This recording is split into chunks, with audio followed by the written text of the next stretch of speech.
Okay, so this week's Parsha, Parshat Emor, we spoke yesterday that we would talk a little bit about the Parsha. We talk also about the events of tonight, since that tonight begins Lag Baomer. In the Parsha, we also Parshat Emor also talks about the holidays, and it does speak about Lag Baomer. It speaks about Sfiras Omer, the counting of the Omer. So it's appropriate to talk a little bit about that, and then about some other things in the Parsha, and then about the actual celebration of Lag BaOmer this evening. Lag BaOmer is, it's not for now, but exactly what kind of holiday it is, and what kind of observance it is. The 33rd Lag is Lamed Gimel 33. It's the 33rd day of the Omer, and it in itself doesn't really seem to have any kind of significance. It seems to be like a holiday for Mekubalim and a holiday for little kids making bonfires, right? It's how it turned into this is itself an interesting study. But what exactly is the celebration or the commemoration of Lag BaOmer? We know there are two personalities that Lag BaOmer revolves around: Rabbi Shimon Bar Yochai and Rabbi Akiva. Rabbi Shimon Bar Yochai being the one who was, during the time of Roman occupation, had said something negative about the Romans, and because of that ended up having to run away from the Romans, he was a fugitive from the law, and he ended up running to a cave where nobody knew that he was there other than he and his son. And the Talmud tells us, actually on page Lamed Gimel, on page 33 of Tractate Shabbos, which itself is just an interesting thing, that the story of the yard side of Lag BaOmer is on Lag. It's on the 33rd page of the Talmud in Tractate Shabbos. And there it tells us that he stayed in the cave for 12 years, studying Torah the entire time. And when they would come out to pray, so then they would put on their clothing. And other than that, they would stay buried up to their necks in sand. It had a tremendous effect on their skin, which the Talmud talks about. And this was a trying time for one who looked at it from the outside. But for them, imagine spending 12 years just completely engaged in spirituality and in spiritual thought and in the study of Torah. So it yielded something incredible. They, in fact, had to go back to the cave for another year because they were too intense and separated from the world and couldn't handle that people were living in the world in a physical way, when all they knew of the world now, their re-education of the world, was that it was all a spiritual place. I mean, it's hard to imagine what 12 years in total deprivation, where, we ate carib and water, that was what they lived on, and completely separated from all of humanity, focused only on God, what that does to a person. Amazing things. The vision that it gives a person, the ability to be able to see clarity is something incredible. When they came out, though, they were so clear that they couldn't handle the putting together of the two worlds, of the physical world and the spiritual world, which is what a human being does. And they ended up, Talmud tells us, they ended up burning up everything that they looked at, which means that they just couldn't handle it, and the world couldn't handle them. So they had to go back for a year in order to be able to integrate it. Rabbi Shimon Bar Yochai was successful. His son was not as successful, but during that time, so he wrote the Zohar, which is the basic of esoteric understanding, of the deeper Kabbalistic understanding of the Torah. On his before his death, it was revealed, and that great light that he brought into the world is what is celebrated every year on Lag BaOmer. Rabbi Akiva, who Rabbi Shimon Bar Yochai was one of the students of Rabbi Akiva's second yeshiva. Rabbi Akiva's students that died during this period of time, the 24,000 students who died because of lo nagu kavod zeba zeba, because they didn't show proper respect to each other, those students stopped dying on Lag BaOmer.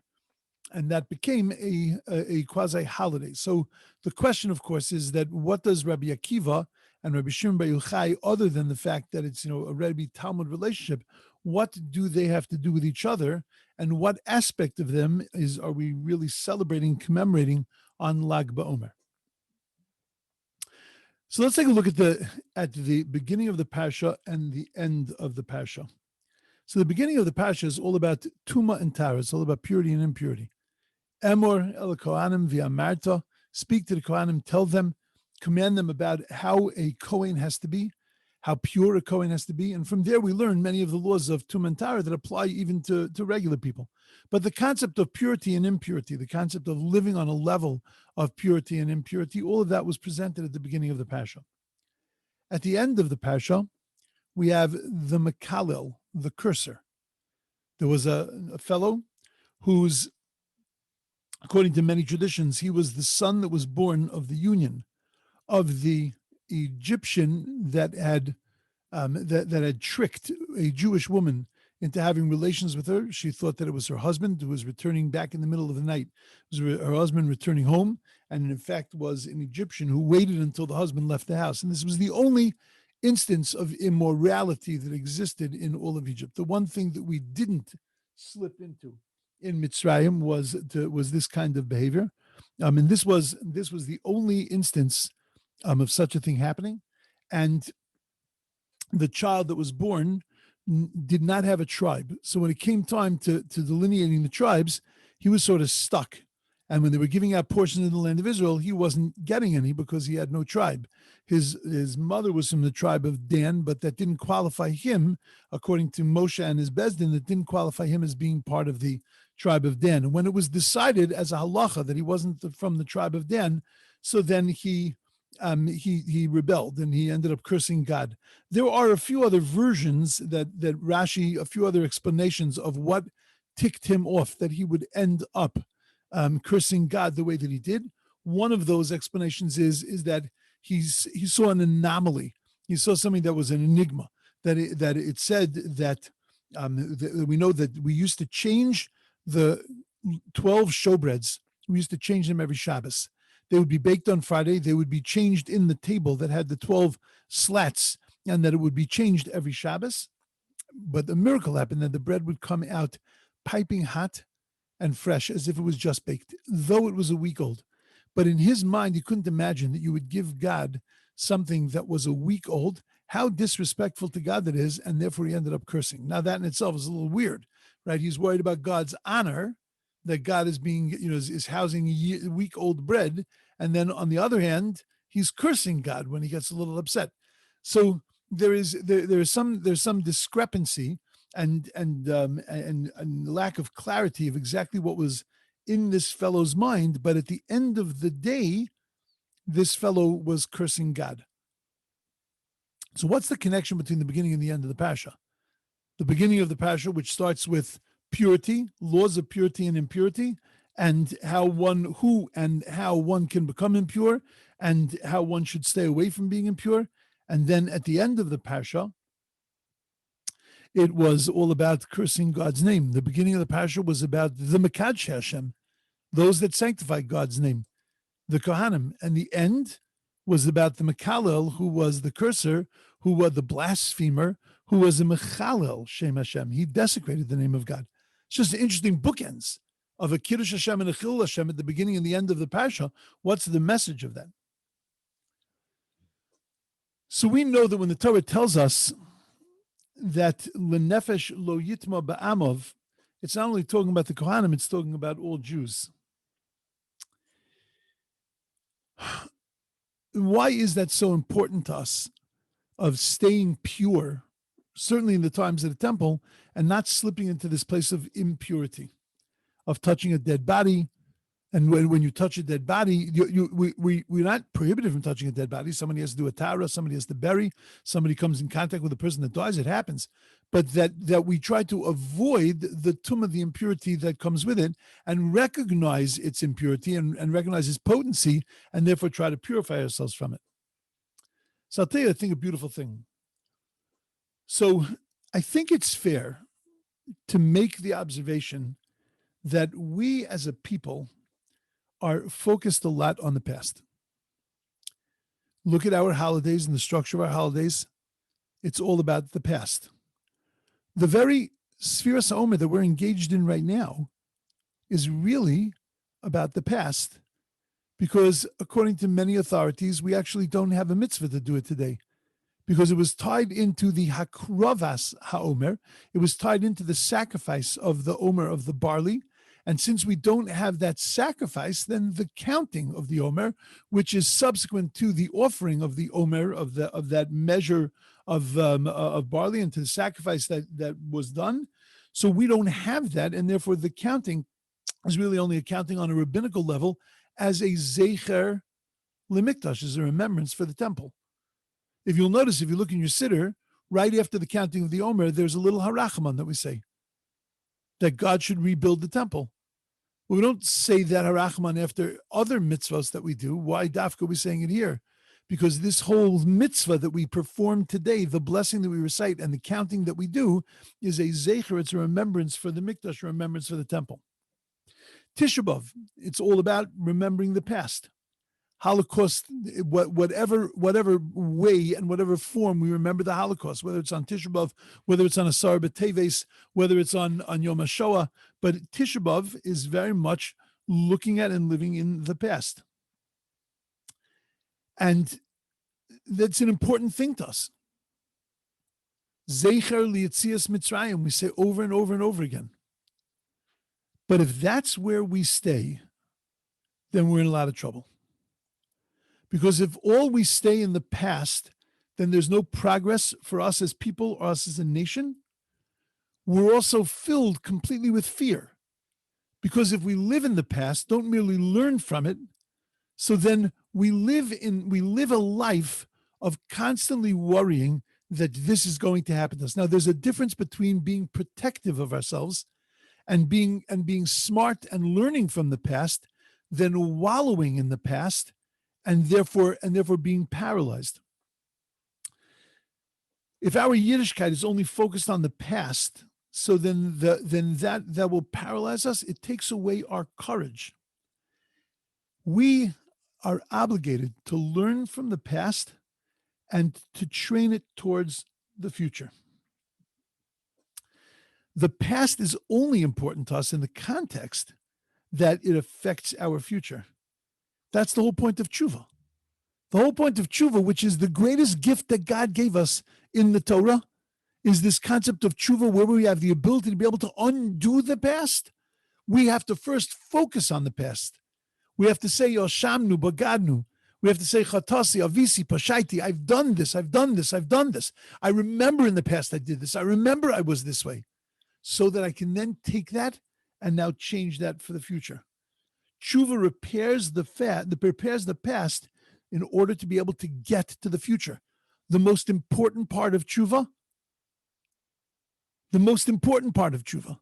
is Kabbalah ala Osid, acceptance on the future, that I'm never going to do it again. And we say this in Yom Kippur, we say to God that he should forgive us and give us the strength, shelo echete od, that we should never sin again. After we brought up for 24 hours, we brought up all the terrible things we've done. We reminded ourselves of our lack of perfection. And then we turn to God and we say, well, there's a reason for remembering all of this, so that I could commit myself to not repeating this in the future. Look how the Parsha begins. The Parsha tells us, L'nefesh lo yitma be'amav, that to a dead body, a person can't become tamei. Why is that the most important? It's called the avi ovos hatuma. It's like the ground zero, the strongest source for tuma, for impurity. Because what is a dead body? A dead body is all past. It's no future. A person who has died, their future, not the future of what they stood for, but their future has come to an end. And therefore they represent now the past. In one moment, they go from the present and the future to representing the past. I might have mentioned this recently, but I'll tell it to you again if I did, that when we go to a grave and we put stones on the grave, the reason that we put stones on the grave is because the monument itself represents just the past. There's nothing dynamic about it. It's one stone. A mizbeach, an altar, is made of many stones because there is a dynamism. There is an activity. It's take a little of this and a little of this and put it together and you build something. A Mizbeach has to be made of many stones because a Mizbeach needs to be dynamic. It needs to build. There needs to be a future. But when a person dies, that's just one stone.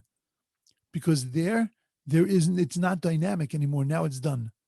However, when we go and visit, we put stones, many stones, on that grave marker.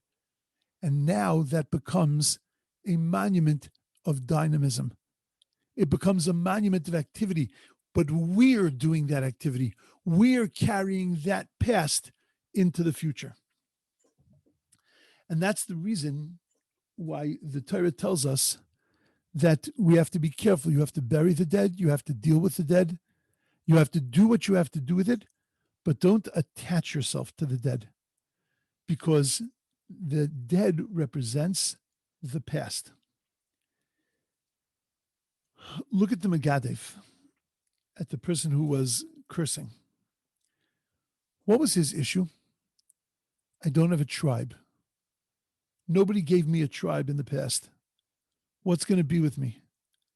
And he was focused on his past. He was told that he wasn't from Dan, and his entire life was shaken. His job was to look into the future. If I don't belong there, then staple me somewhere. Put me somewhere. Tell me how I can belong somewhere. But he had no ability to go into the future. He was stuck just in the past. That's how the Parsha begins, and that's how the Parsha ends. Don't get stuck in the past, and look at what happens when you do. Look at Rabbi Akiva. Rabbi Akiva was all future. Rabbi Akiva looked at himself at the age of 40 and he said, I've done nothing with my life. Now that could have sent a person to supporting a therapist for the rest of their life. That's 40 years you wake up and you realize you've done nothing. That's the stuff that a career in therapy is made of. Rabbi Akiva could have wallowed in this. Rabbi Akiva could have become an expert in victimization. Oh, woe is me. I'm such a victim. Rabbi Akiva looked at himself and he said, okay, past is done. Let's move on to the future. And how do I know that that was Rabbi Akiva's personality? Because the Talmud tells me that after Rabbi Akiva saw the destruction of the temple, he and his colleagues were standing over Jerusalem, and they looked down at Jerusalem and they saw the place where the temple once stood, and they saw foxes running in and out of the Holy of Holies. And Rabbi Akiva is laughing, and his colleagues are crying. And his colleagues are saying to Rabbi Akiva, why are you laughing? Rabbi Akiva is saying, why are you crying? So what are we crying? Because a place where it says Azar Korev Yumas, where it says that a person that's not a Kohen walks in and out is going to die. And now there are foxes walking in and out of that place, and we shouldn't cry. Rabbi Akiva says that's exactly why I'm laughing. Because yeah, it says that Zion will be plowed under like a field, but it also says that Od Yeshus came in the Kavos, that the elders, the old men, old women are going to sit with the children dancing and reveling in the streets of Yerushalayim. Until I saw Zion plowed under like a field, I wasn't sure that the second prophecy was going to come true. But now that I saw the past happened, now I can start to look into the future. That was Rabbi Akiva's entire personality. Everything about him was looking into the future. Rabbi Akiva loses 12,000 students, 12,000 pairs of students. He loses 24,000 students. And what does Rabbi Akiva do? Rabbi Akiva picks himself up and he dusts himself off and he starts again. Rabbi Akiva looks into the future, not into the past. Rabbi Shimon Bar Yochai, his original thing that got him into hiding in the first place was that he recognized the terrible times they were living in, what Roman occupation was, what the Romans really wanted to do, what was in their minds. He spent 12 years as a fugitive, 13 years really as a fugitive. His life was was completely changed. And you know what he did when he got out of the cave? He went to the town where he was hiding outside of it. And he said, "What can I do to help you? I've been saved. My life is now different. I have a different understanding of God and Torah in the world. How can I help? What can I do for you?" And he put himself into looking towards the future. He dusted himself off, never went back to the cave, and just started moving forward. And that's what happened after the Holocaust. People rebuilt on top of the ashes. If they would have succumbed to despair, they would have attached themselves to the dead. If they would have just focused on the past, then we wouldn't have the Torah and the Yiddishkeit that we have today. But I want to take it one step further.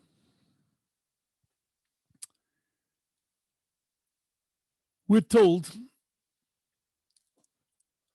that how do you get to this place?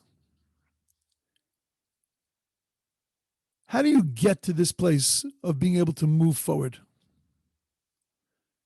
You have to engage in the struggle. Standing up and dusting off doesn't mean that you're ignoring what just happened.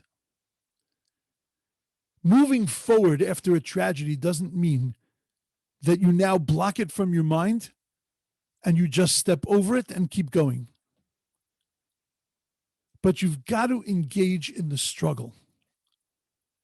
And when you engage in the struggle, that's where greatness can be achieved. When you grapple, when you question, when you wonder, and then you put it in perspective and take that perspective into the future, that's the way we achieve this kind of greatness. We've learned together, mipum tsara agra, that the amount of effort that you put into something is the amount of reward that you receive for it. It's in the tsara that is the agra. It's in the pain and the working out, in the struggle. That's how we achieve greatness.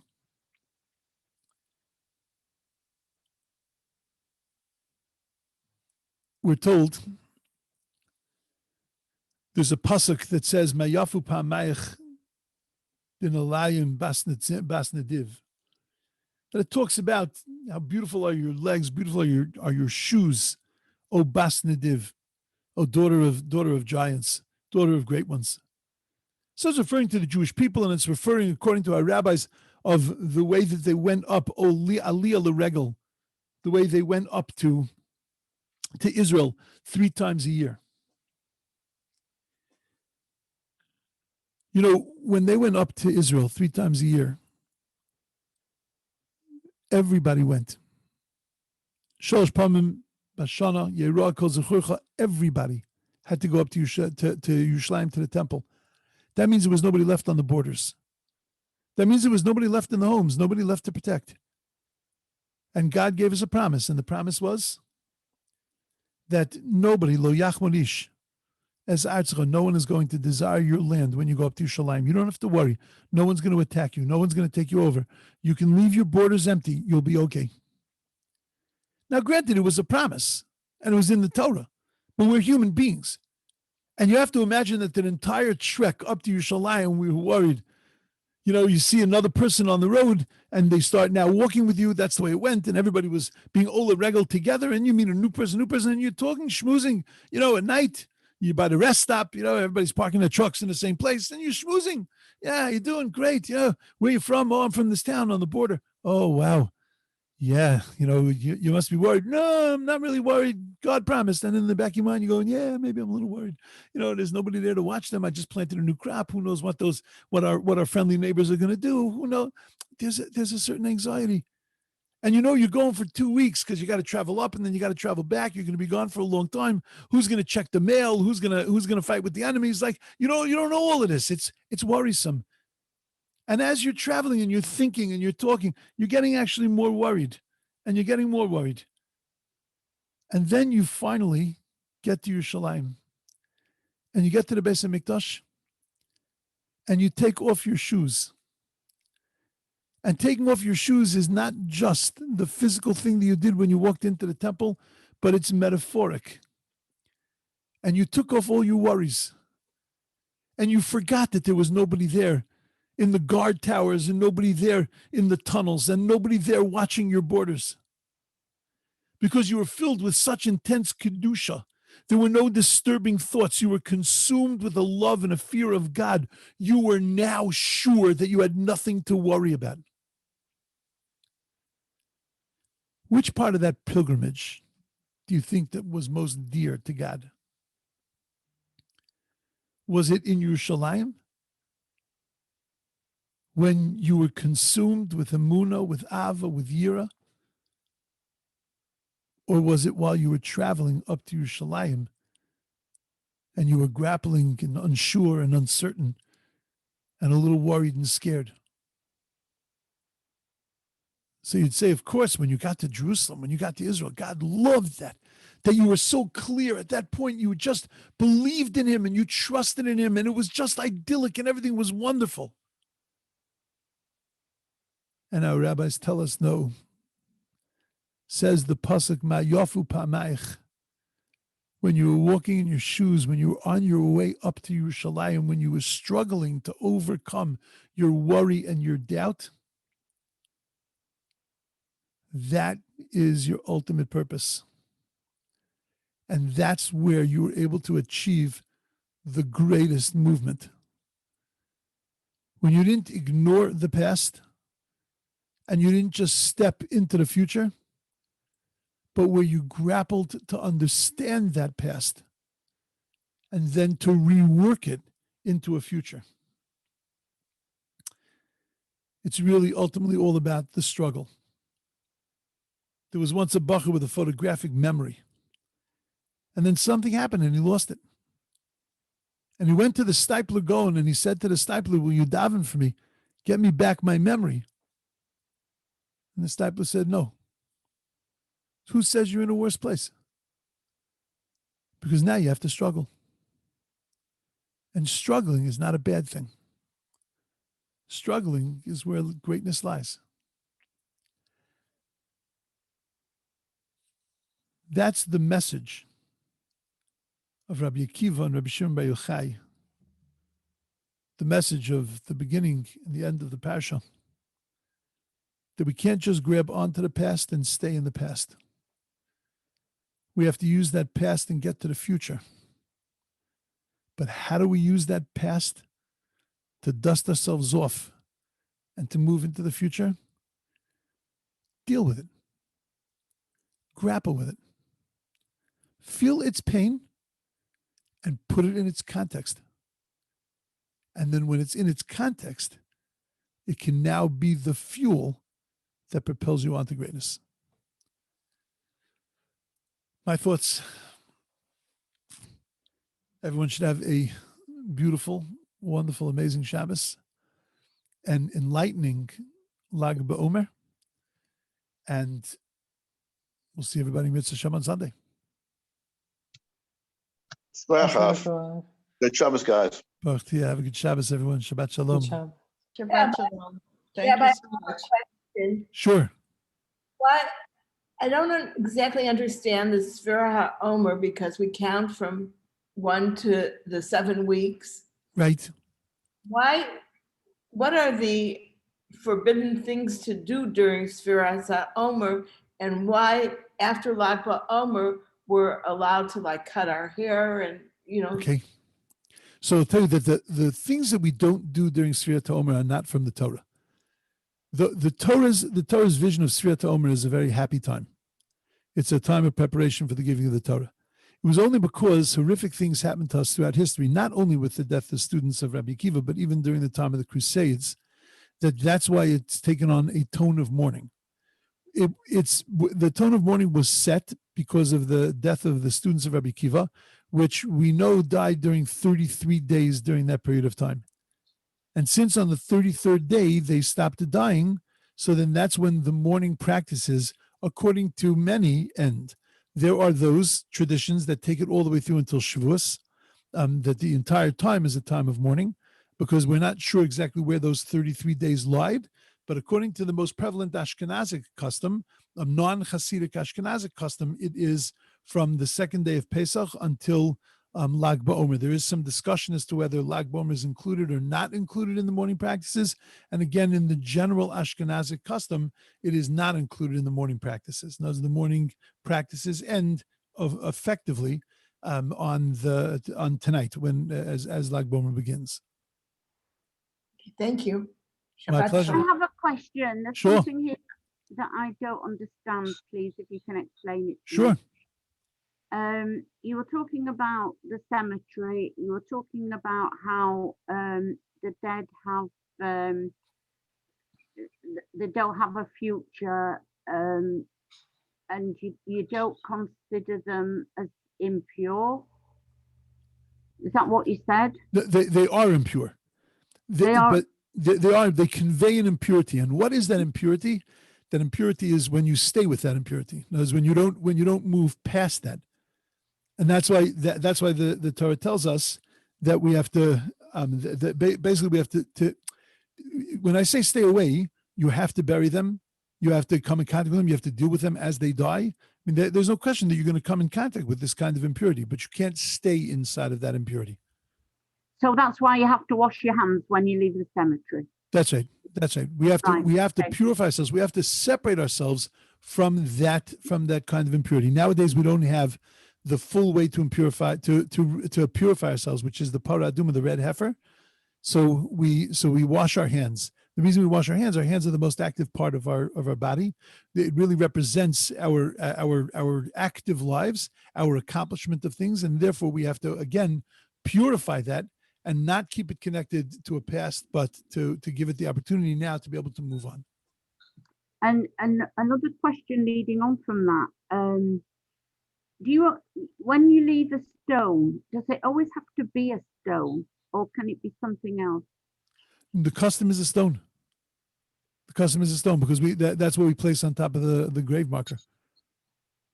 We don't leave things, like we don't leave flowers. Flowers is not a Jewish thing. We don't leave flowers. We don't leave pictures. It doesn't mean that you can't, but the custom is to leave a stone. Okay, thank you very much. My pleasure. I wouldn't leave any money there. That's for sure. Wow. Okay. Everyone should have a beautiful, wonderful day. Shabbat shalom. Thank you. Shabbat shalom. Shabbat shalom.